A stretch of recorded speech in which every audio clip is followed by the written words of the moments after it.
Welcome to the Michigan Golfer Show.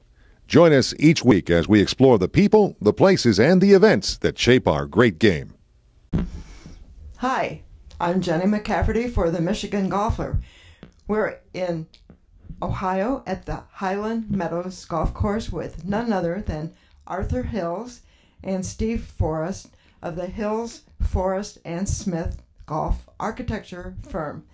And it's very cool because we just came from Boyne Highlands and Bay Harbor, two of Art Hill's wonderful courses, and they were spectacular. So one of the things, Art, you had to do was work with Everett Kircher. Tell us a little bit about what that was like. Well, Everett Kircher was a character. I was introduced to him by a fellow named Bill Harbour, who was a longtime skiing friend of Everett's. And Everett was a curmudgeon if there ever was one. And I met him and he hired me. But he said, if you think this is going to be any fun, you're in for a big surprise, because I'm very difficult to work with. But he actually never showed up again after he hired me, so we got along fine. Let's start with Boyne Highlands. Yeah, well, on those courses I was involved with his son, Steve Kircher. Steve was around all the time, although Steve did not try to design the golf courses or anything, but he would have some comments occasionally. But that was about the involvement of the Kircher family.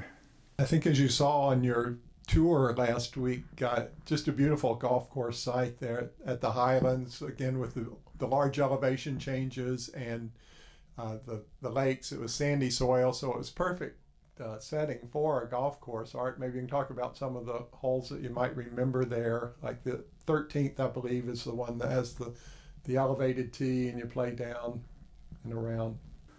Well, the hole that I really remember on the first course was the 7th hole. It was a par 5, and it went out, and the green was out on a flat plain.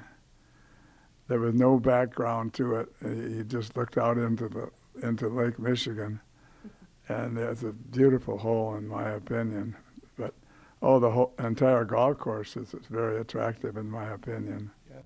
Yeah, I think that was number 7 on the links course at Bay Harbor, and as you know, there were the 3 distinct nines there at Bay Harbor with the links and the quarry and the preserve. So we had a rock quarry, and we had Lake Michigan shoreline, and then you had a northern Michigan forest type setting.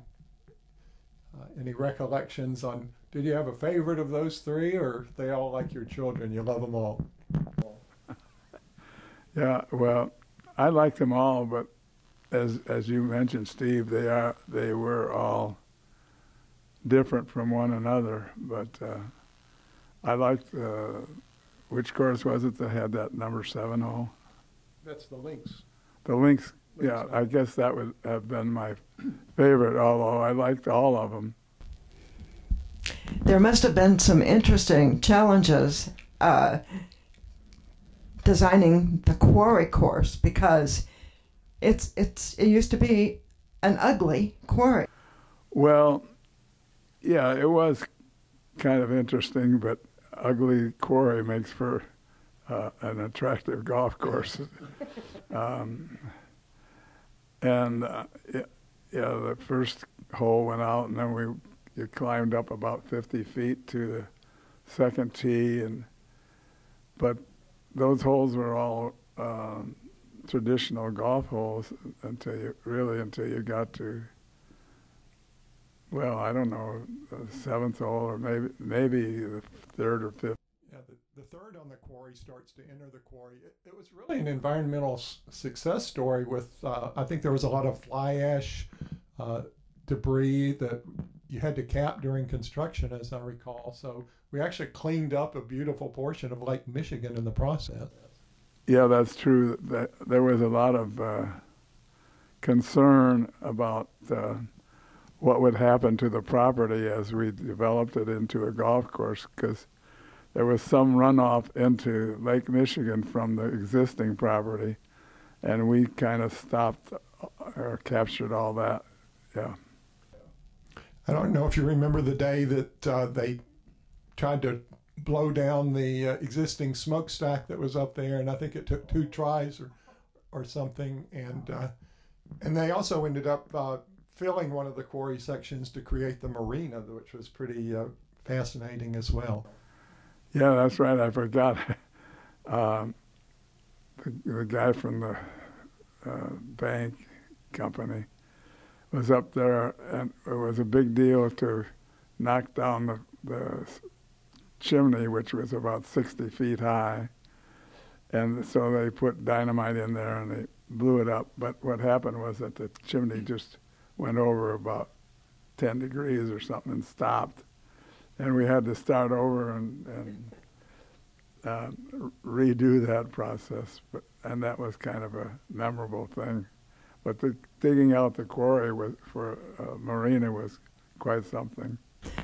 I understand you had about 4,000 acres to work with for the Arthur Hills course at Boyne Highlands. I think we probably had our choice of 4,000 acres. It probably ends up being on about 300 or 400. And I think some of the views that you have there are out over a 400 or 4,000 acre forest. So that adds certainly to the beauty of it. So you feel like you're playing on 4,000 acres. Hole number 13 is the one that sticks in my mind. It's just this amazing vista out in front of you. And is that the one from way up high? Yes. Yeah. Yeah. It's an elevated tee, shall we say. Yes. Yeah. And a nice cart ride to get there. Yes. Yeah. So we talked a little bit about the quarry and the links, but let's talk about the preserve course there a little bit. Well, the preserve course was, I don't know what you'd call it. It wasn't an afterthought, but it was a beautiful, gently rolling piece of land that was forested throughout, and we laid out a routing that worked well, and then we cleared to fit that routing. Most all of that site had trees on it and was cleared, but it was a lovely piece of property for a third nine. And let's wrap up the Bay Harbor course. A lot of people have compared that to the West Coast, California, Pebble Beach. It's sometimes actually called that Michigan's Pebble Beach. Do you think that's a good idea? I never thought of the two as comparable. I think of Bay Harbor and all of the Kircher property up there as unique to itself and not comparable to the California West Coast courses. As you know, Jenny, Arthur's a humble man, and I think many people have definitely compared the 7th on the links course, which Arthur referenced earlier, to number 6 at Pebble Beach. It's kind of you play uphill for the final shot on a par 5, and it's got that infinity backdrop with either Lake Michigan or the Pacific Ocean. So I think that one hole is definitely part of that mystique, comparing it to Pebble Beach. So, folks, do yourself a favor. Play those courses. We're talking about Bay Harbor and we're talking about Boyne Highlands. They each have fabulous Arthur Hills golf courses. Thank you, Art, and thank you, Steve.